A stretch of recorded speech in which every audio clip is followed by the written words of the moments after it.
Ladies and gentlemen, if I can please invite you to take your seats. Please take your seats. The event is about to begin.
Ladies and gentlemen, please take your seats. Please take your seats. Thank you.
Good morning.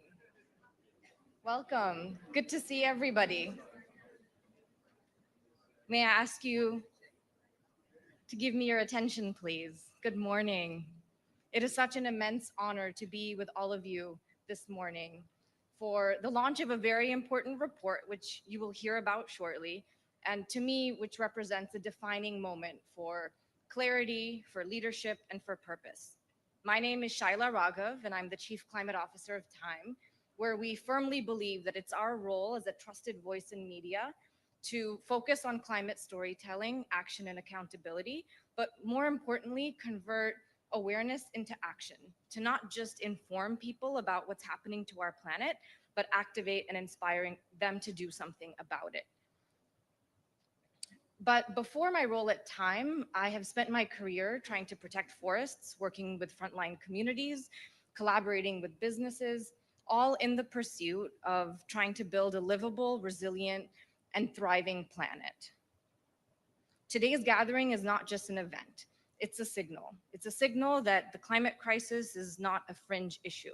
It's an economic and it's a strategic imperative for all of us. We are joined this morning by ambassadors, by permanent representatives, ministers, um, permanent representatives, principals from the UN, and very importantly, Ambassador Andre Correa do Lago, who is the president designate of COP30. Thank you all for being here. We also are complementing this event with more than 70 concurrent events to promote the findings of this report, including 40 live events in all of the UN regions around the world, Asia Pacific, Latin America, Central Asia, Europe, and Africa. This event will also be live streamed in 6 languages in addition to English, which really represents the global nature of this event. Now, we're here because the reality on the ground is changing. Ultimately, that means that our story must also change. As climate devastation accelerates, so does the clean energy revolution. As risks mount, so do the rewards of a new economy built on resilience, justice, and innovation.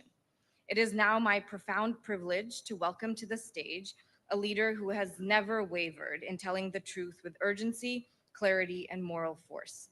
Please join me in welcoming the Secretary General of the United Nations, António Guterres.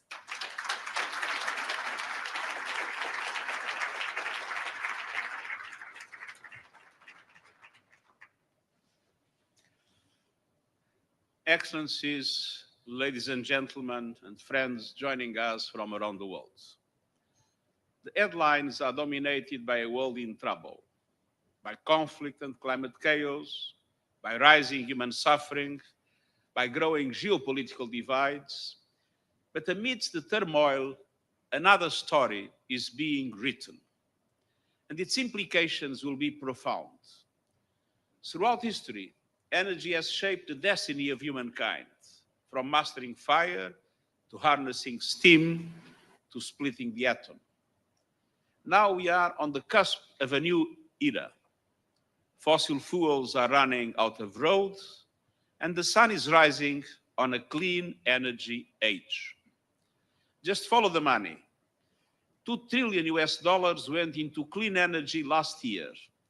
That's 800 billion more than fossil fuels and up almost 70% in 10 years. A new data released today from the International Renewable Energy Agency shows that solar, not so long ago 4 times the cost of fossil fuels, is now 41% cheaper. Offshore wind, 53%. And over 90% of new renewables worldwide produced electricity for less than the cheapest new fossil fuel alternative. This is not just a shift in power. This is a shift in possibility. Yes, in repairing our relations with the climate. Already, the carbon emissions saved by solar and wind globally are almost equivalent to what the whole European Union produces in a year. But this transformation is fundamentally about energy security and people security, and it's about smart economics, decent jobs, public health, advancing the Sustainable Development Goals, and delivering clean and affordable energy to everyone, everywhere. Today, we are releasing a special report with the support of UN agencies and partners, the International Energy Agency, the IMF, IRENA, the OECD, and the World Bank. The report shows how far we have come in the decades since the Paris Agreement sparked a clean energy revolution. And it highlights the vast benefits and actions needed to accelerate a just transition globally. Renewables already nearly match fossil fuels in global installed power capacity. And that's just the beginning. Last year, almost all the new power capacity built came from renewables. And every continent on Earth added more renewables capacity than fossil fuels. The clean energy future is no longer a promise, it's a fact. No government, no industry, no special interest can stop it. Of course, the fossil fuel lobby of some fossil fuel companies will try, and we know the lengths to which they will go. But I have never been more confident that they will fail because we have passed the point of no return. For three powerful reasons. First, market economics. For decades, emissions and economic growth rose together, no more. In many advanced economies, emissions have peaked, but growth continues. In 2023 alone, clean energy sectors drove 10% of global GDP growth. In India, 5%. The United States, 6%. China, a leader in the energy transition, 20%. And in the European Union, nearly 33%. And clean energy sector jobs now outnumber fossil fuel jobs, employing almost 35 million people worldwide. Even Texas, the heart of the American fossil fuel industry, now leads the US in renewables. Why? Because it makes economic sense. And yet, fossil fuels still enjoy a 9-to-1 advantage in consumption subsidies globally, a clear market distortion. And to that, the unaccounted costs of climate damages on people and planet, and the distortion is even greater.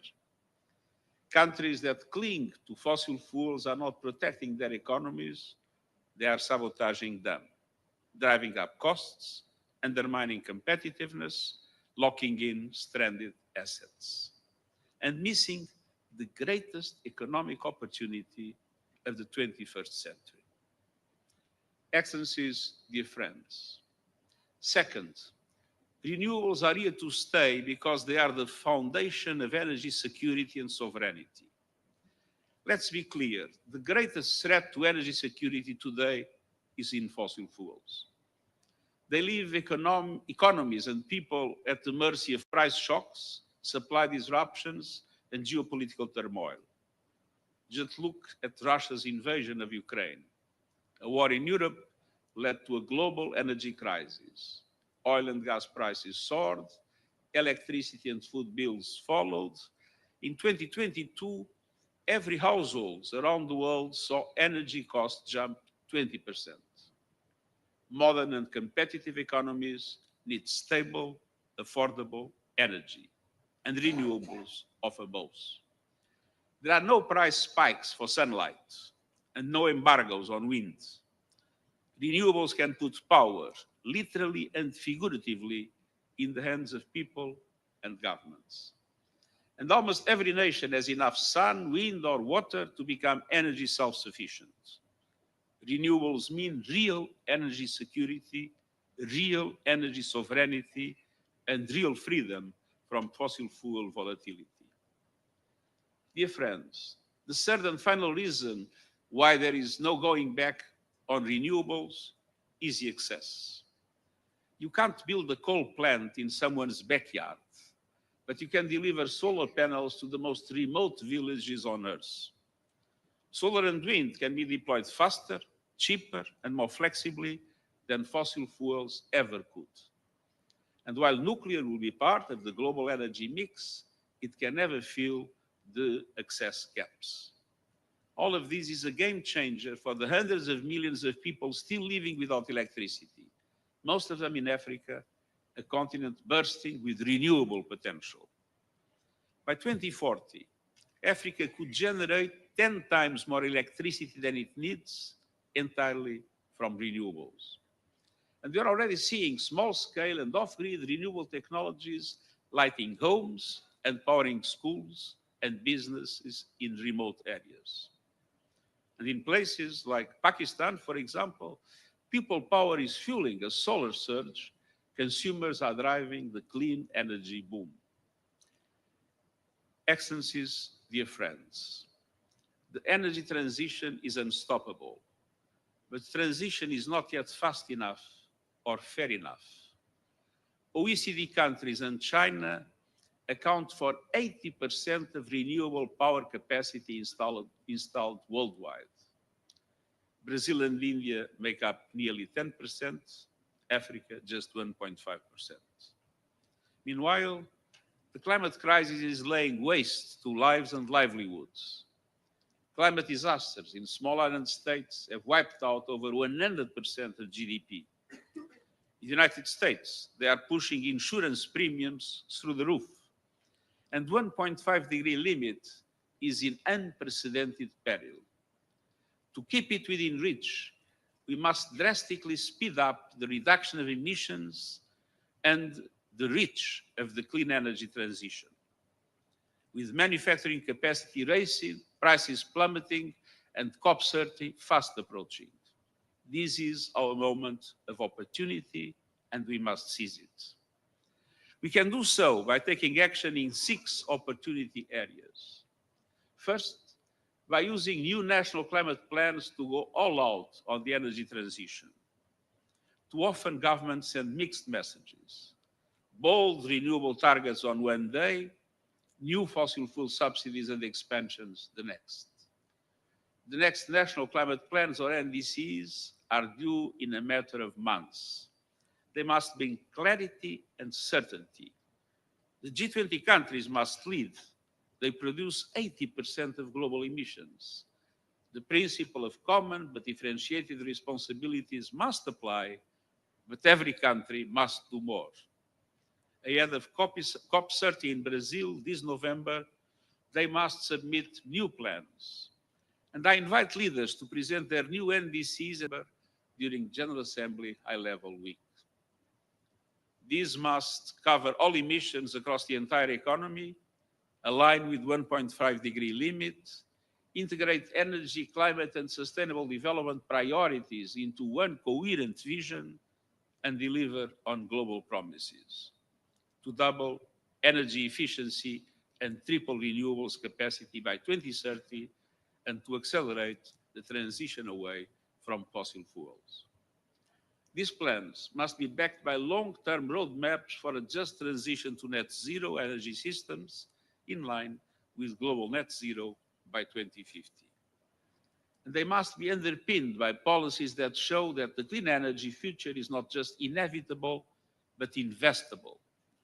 Policies that create clear regulations and a pipeline of projects, that enhance public-private partnerships, unlocking capital and innovation, that put a meaningful price on carbon, and that end subsidies and international public finance for fossil fuels as promised. Second, it is our moment of opportunity to build the energy systems of the 21st century. The technology is moving ahead. In just 15 years, the cost of battery storage systems for electricity grids has dropped over 90%. But here is the problem. Investments in the right infrastructure are not keeping up. For every dollar invested in renewable power, just 60 cents go to grids and storage, and the ratio should be 1-to-1. We are building renewable power, but not connecting it fast enough.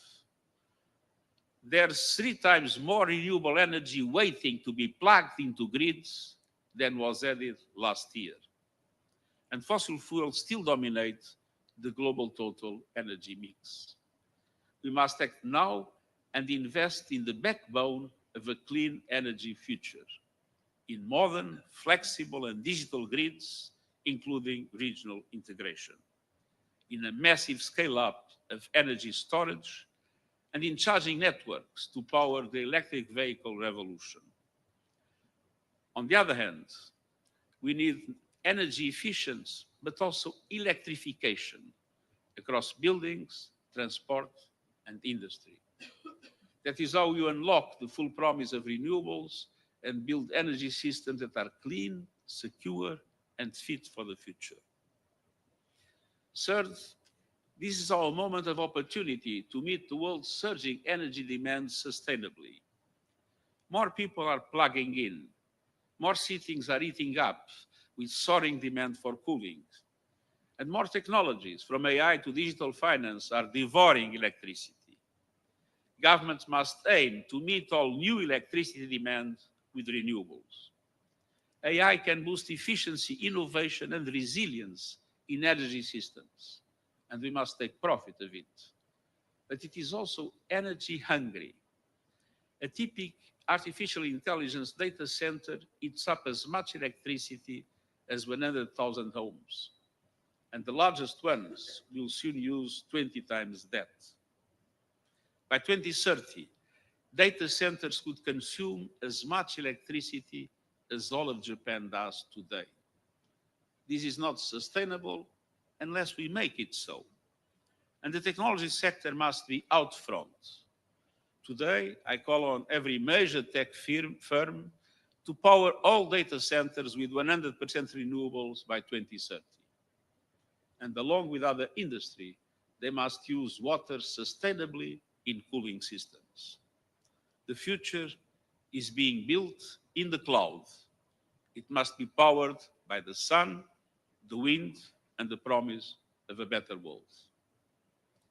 Excellencies, dear friends, first, this is the moment of opportunity for a just energy transition. The clean energy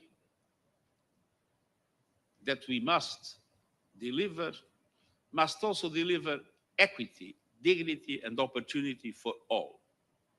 That means governments leading a just transition with support, education, and training for fossil fuel workers, young people, women, indigenous peoples, and others, so that they can thrive in the new energy economy.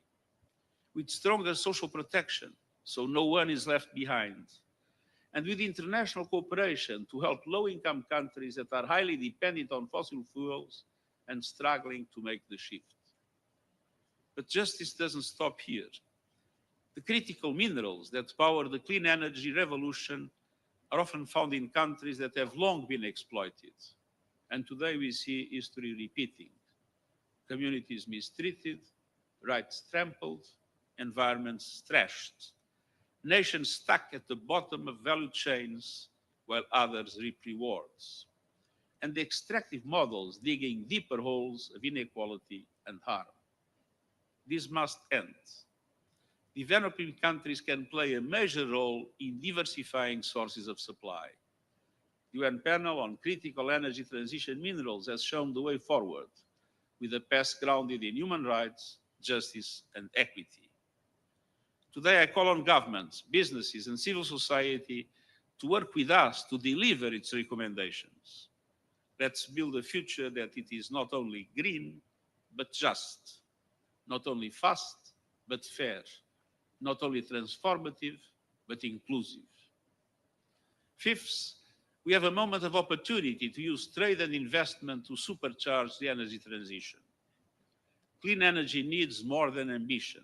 It needs access to technologies, materials, and manufacturing. But these are concentrated in just a few countries, and global trade is fragmenting. Trade policy must support climate policy. Countries committed to the new energy era must come together to ensure that trade and investment drive it forward. By building diverse, secure, and resilient supply chains, by cutting tariffs on clean energy goods, by unlocking investment and trade, including through South-South cooperation, and by modernizing outdated investment treaties started with investor-state dispute settlement provisions. Today, fossil fuel interests are weaponizing these provisions to delay the transition, particularly in several developing countries. Reform is urgent. The race for the new must not be a race for the few. It must be a relay, shared, inclusive, and resilient. Let's make trade a tool for transformation. Sixth and finally, this is our moment of opportunity to unleash the full force of finance, driving investment to markets with massive potential. Despite soaring demand and vast renewables potential, developing countries are being locked out of the energy transition. Africa is home to 60% of the world's best solar resources, but it received just 2% of global clean energy investments last year. Zoom out, and the picture is just as stark. In the last decade, only 1 in every 5 clean energy dollars went to emerging and developing countries outside China. To keep the 1.5-degree limit alive and deliver universal energy access, annual clean energy investment in those countries must rise more than 5-fold by 2030. And that demands bold national policies and concrete international action to reform the global financial architecture, drastically increase the lending capacity of multilateral development banks, making them bigger, bolder, and better able to leverage massive amounts of private finance at reasonable cost, and take effective action on debt relief and scale up proven tools like debt for climate swaps. Today, developing countries pay outlandish sums for both debt and equity financing, in part because of outdated risk models, bias, and broken assumptions that boost the cost of capital. Credit rating agencies and investors must modernize. We need a new approach to risk that reflects the promise of clean energy, the rising cost of climate chaos, and the danger of stranded fossil fuel assets. I urge parties to unite to solve the complex challenges facing some developing countries in the energy transition, such as early retirement of coal plants. Excellencies, dear friends, the fossil fuel age is flailing and failing. We are in the dawn of a new energy era, an era where cheap, clean, abundant energy powers a world rich in economic opportunity, where nations have the security of energy autonomy and the gift of power is a gift for all.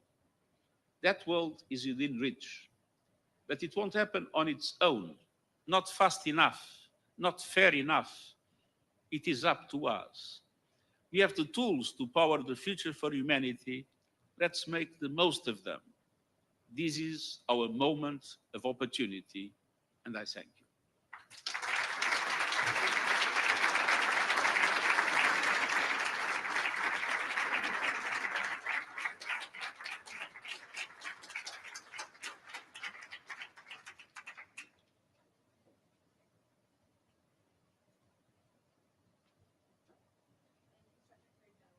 Powerful remarks.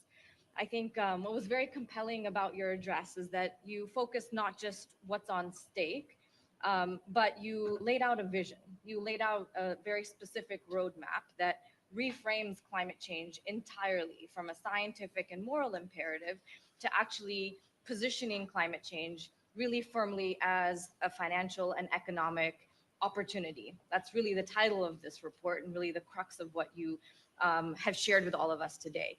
Now, what I'd like to have is a short dialogue with you to address some of the pressing concerns or some of the pending questions that may come to mind for some who have read this report. To start off, I'd really like to focus on this fundamental issue that you've raised, which is this reframing of climate change.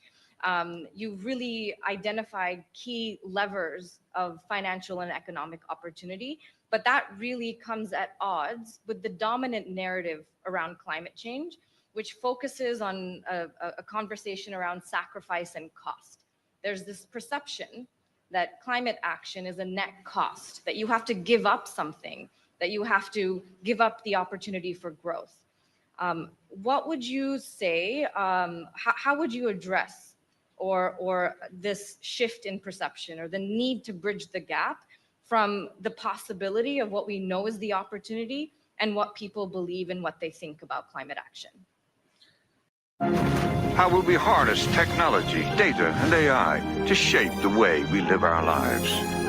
With EY's full spectrum of services across sectors, we're all in to shape the future with confidence. Kerastase, new gloss absolute, glazes your hair. 4 days anti-frizz, Kerastase. Renewables are not a cost. They are the cheapest investment for what is needed in today's world. And on the other hand, I think it's important to move what is usually, and I myself probably sometimes fall in that trap, which is a description of the realities of climate change in the world, with all the terrible disasters that are happening, with emissions still growing, with devastating impacts in different areas of the world where human life is becoming more and more difficult. The small islands, desertic areas in Africa, the floods, the heat waves, I mean, the glaciers melting, the rising sea level. And it's important to say that all this is true. We are in a very dramatic situation. We are at risk of losing the possibility to keep the rising temperature limit at 1.5 degrees. But now we have the tools and the instruments to do what is needed to stop this evolution. The problem is that we have science on our side, we have the economics on our side, but we do not yet have political will everywhere on our side. So it's possible for us to hold space for both of those truths, that we are running out of time, that there is this severe urgency, but we now, more than ever before, have the tools, resources, technologies at our disposal to address it within a reasonable time frame, within the next 5 or 10 years. The other reaction that we may get to this report is that we are in a moment of significant geopolitical challenges, whether it's human rights violations, conflicts, wars around the world, economic challenges. Some may question, why did you use this platform and this stage to focus on climate, focus on this topic, as opposed to other ones that may feel more immediate or urgent? Well, let's be clear. This is the right moment for a new offensive in bringing to the global public opinion the climate issues. And for two reasons. Governments are now taking the decisions that are essential for the presentation of adequate national climate plans, the so-called NDCs, in September. So this is the moment to put on the table very strongly everywhere in the world and to mobilize public opinions to put pressure on governments in order to make sure that those NDCs have the right measures and have the right impulse in the energy transition. Second reason is that we are launching the COP, and I have the enormous pleasure to have the president of the COP here. And so this is the moment to accelerate the global discussion that is needed in order to make the COP a success. But on the other hand, let's be clear. Of course, I mean, I will be speaking about Gaza in a few minutes in the Security Council. I mean, we all are aware of the dramatic problems that we are witnessing in the world. On the other hand, the media is many times concentrated in the fireworks of politics. So it's sometimes difficult to bring these issues to the public opinion. But let's not forget that climate change is an existential question. And so what would be a crime is to forget about climate change because we need to concentrate on the more pressing issues of this moment, because they are only theoretically more pressing. Nothing is more pressing than to accelerate the energy transition and all the other strategies of the green economy and the green society in order to make sure that we keep 1.5 degrees alive. We are on the verge of making it irreversible to lose the 1.5 degree limit. And that is something we need to avoid at all costs. This is the moment to act about it.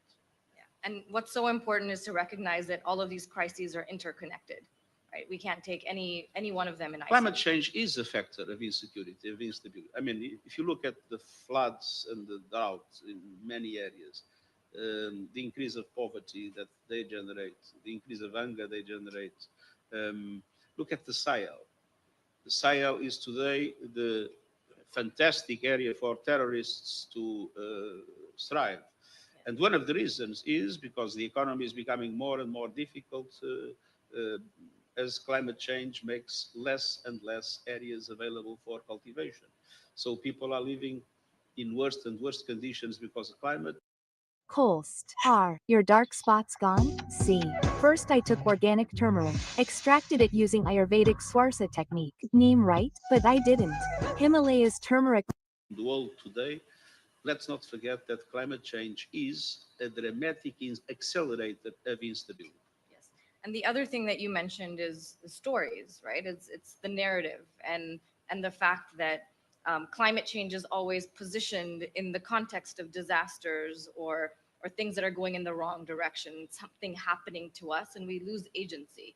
So I think for a takeaway for everybody in this room is also to talk about the opportunity, to not talk about climate change solely as something in the negative direction, uplift those stories, uplift those heroes, those innovators that are on the front lines of creating new economies, and that will be an engine for hope and for inspiration. I contact many young people, starting by my family, and I have to say that we see lots of young people with a deep sense of depression because of climate change.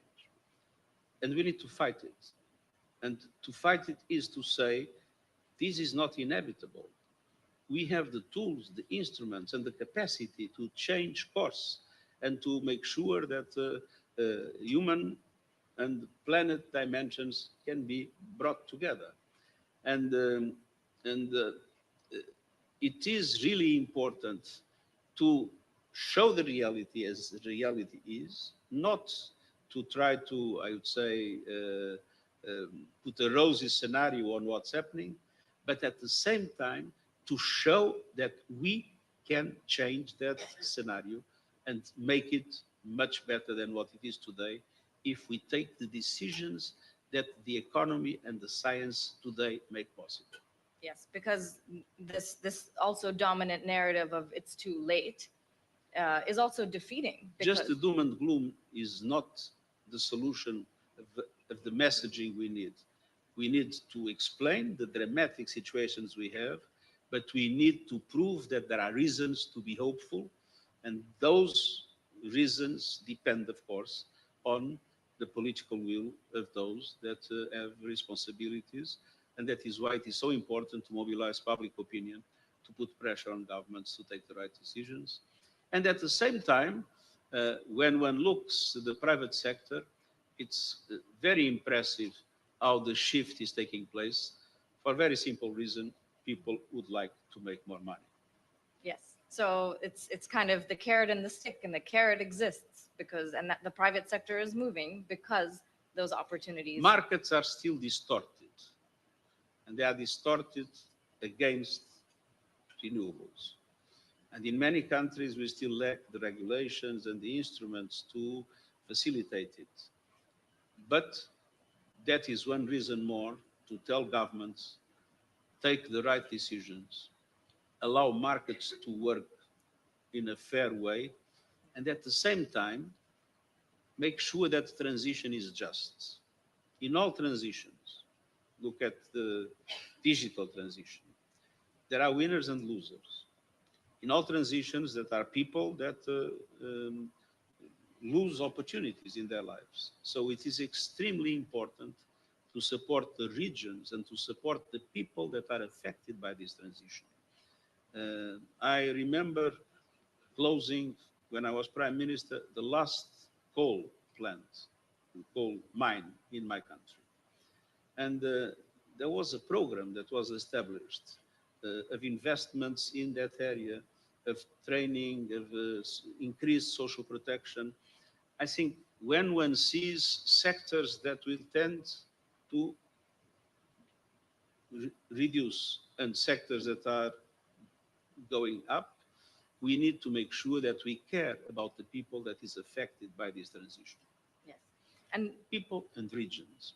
absolutely. Such an important message, because now is the opportune moment between where we are today and COP30. If we deliver this message at COP30, it's too late, because now is the opportunity to action on all of this information and be able to see if we can have some sort of collective movement towards more ambition, more action, and addressing it in a way that is responsive to the justice needs and the ways in which you can bring people along this transition. I would like to now conclude with a question from one of our viewers in a live event in Africa. One of our Global Africa Model UN agency members from South Africa, his name is Zahir Soliman. He asked a question which you alluded to, so I'd love to carry forward that theme, which is many young people feel overwhelmed by the threat of climate change and fear it may already be too late. As the UN Secretary General, what gives you hope that our generation still has a fighting chance to change the future? What is your final message for young people? I think it's true that my generation has largely failed. We came too late in relation to what would be necessary. But fortunately, things have evolved very quickly from the point of view of science and from the point of view of the economy. So even if we neglected, we didn't take profit of our chances in my generation. Guys, weekend पे गोवा चले? Girlfriend से पूछना पड़ेगा। Cousin की शादी है। मेरी presentation है। सबके साथ गोवा ट्रिप प्लान करना कॉम्प्लिकेटेड है। But investing with index mutual funds could be as simple as 1, 2, 3. Match the market effortlessly. Quick and hassle-free investment option. Save on cost, more for you. तो इंडेक्स फंड्स को आज ही करो explore, क्योंकि index fund simple है। Mutual fund निवेश बाजार जोखिमों के अधीन है। योजना संबंधी सभी दस्तावेज सावधानी पूर्वक पढ़ें।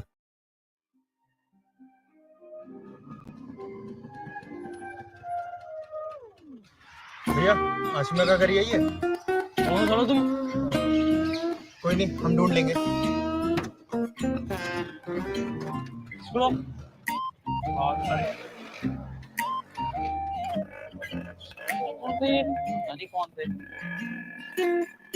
प्यार च तेरे लिया दुनेरियां चन्न वे मार गेड़ियां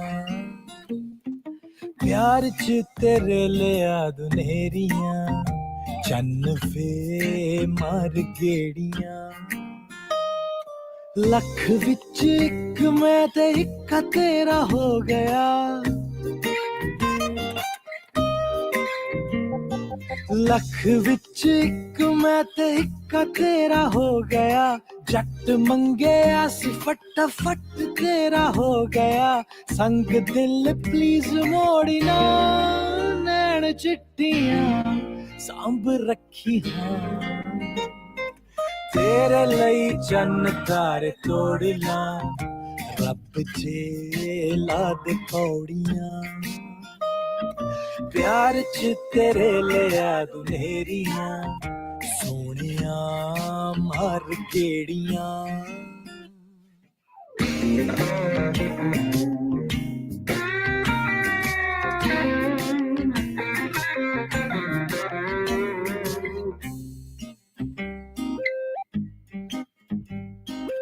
नाल जे तू होवे बीबा घुम लैंदे चौड़े लोकां दी ना पुछ लोकी भैन दे निगोड़े